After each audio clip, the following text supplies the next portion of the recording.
ረመኝ በጣም ደነቀኝ ማለት ነውና ሩታዬ አታልቅሽ።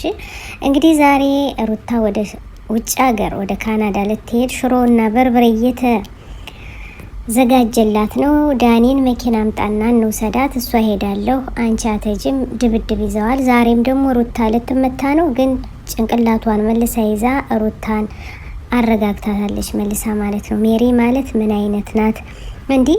አረታቸው ባክሽ እንደፈለጉ ይሆኑበት። እንግዲህ ዳኒ ደግሞ አልሰድም እዚህው ተቀመጭ ትምህርትም አለ እያለ ፋዘና እያለ ይገኛል ማለት ነው። እንግዲህ ሩታ ወደ ውጭ ሀገር ጎራ ጎራ ልትል ነው። እንዲሁም ሀሰን እውነቱን አውጧል። ሀይሚ አፍቅራለች፣ ወንድ ይዛ ልትመጣ ነው። ስለዚህ እኔ እናገራለሁ አንቺ ካልተናገርሽ ከህይወቱ ውጪ ከብሩኬው ሲላት፣ እሷም እያንገራገረች አንተ አያገባም እኔ ፈልገዋለሁ አንተ ነህ ወይ እንዴ? ሁለተኛ እንዴ ጋሽዬ ልጆች ምንድነው ነገራቸው? ሲቀጣጠል ወዶቼ ድራማ እንደቀጠለ ነው። ጋሽዬ ከቡታጅራ አዲስ አበባ ገብቷልኝ። አሁንም ምን ሊያደርግ ሩታና አብርሽን ሊያስታርቅ፣ ይሄ እውነትና ንጋት እየቆየ ይዘልቃል። እንግዲህ ሁሉም ካናዳ ሊሄን ነው እያሉ ሁሎችም እንደዚህ ሊሰራሉ ማለት ነው። እና እንግዲህ ሁዶቼ በእውነቱ ሩታ እያታልቅሽ፣ ሁሉም ነገር ለበጎ ነው።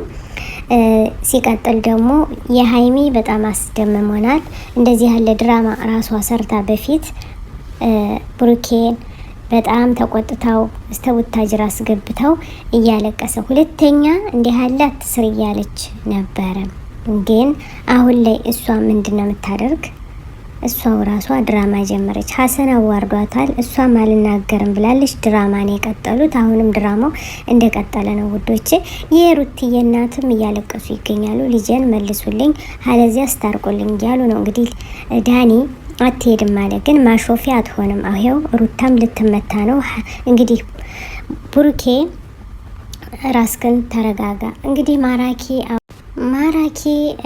አሁንም ለሜሪ መልእክት አስተላልፏል። ነይና አብረን እናስታርቃቸው ስለተባሉ ለዚያ ነው እንግዲህ ውጭ ሀገር ልትሄድ ነው ተብሎ ነገ ድራማው እንዲያልቅ ስለፈለጉ ነው እንጂ እውነቴን ነው የምላችሁ ካናዳ እንዲህ በቀላሉ አይከድም። ግን ማራኪ እና ሜሪ ባንድ ላይ ነገ ይገኛሉ። ድራማው ቀጥሏል።